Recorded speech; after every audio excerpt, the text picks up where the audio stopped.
মুফতি ফয়জুল করিমের বিরুদ্ধে মামলা প্রত্যাহার না হলে রাজপথে নামার ঘোষণা ইসলামী আন্দোলন বাংলাদেশের। দলটির পক্ষ থেকে দেওয়া হয়েছে আলটিমেটাম। এই মামলার প্রতিবাদে দলটির কেন্দ্রীয় কার্যালয়ে এক জরুরি বৈঠক অনুষ্ঠিত হয়। বৈঠক শেষে দলটির পক্ষ থেকে সাফ জানিয়ে দেওয়া হয়েছে 25 জুনের মধ্যে এই মিথ্যা মামলা প্রত্যাহার করা না হলে আগামী 26 জুন দেশব্যাপী তীব্র বিক্ষোভ কর্মসূচি পালন করা হবে। দলীয় সূত্র ও রাজনৈতিক বিশ্লেষকদের মতে ইসলামী আন্দোলন বাংলাদেশ তাদের এই দাবিতে অটল রয়েছে। যদি নির্ধারিত সময়ের মধ্যে মামলা প্রত্যাহার না হয় তবে এই আন্দোলন কেবল সাধারণ বিক্ষোভে সীমাবদ্ধ নাও থাকতে পারে।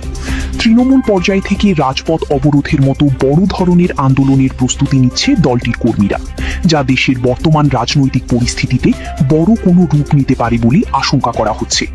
রাজনৈতিক বিশ্লেষকদের একাংশ মনে করছেন ইসলামী আন্দোলনের এই হুঁশিয়ারি এবং রাজপথে নামার প্রস্তুতি দেশের সামগ্রিক আইন শৃঙ্খলা ও রাজনৈতিক সমীকরণে একটি বড় ধাক্কা দিতে পারে। এখন দেখার বিষয় প্রশাসন এই আলটিমেটামকে কিভাবে দেখছে এবং 26 জুনের আগেই মামলার কোনো সুরাহা হয় কিনা।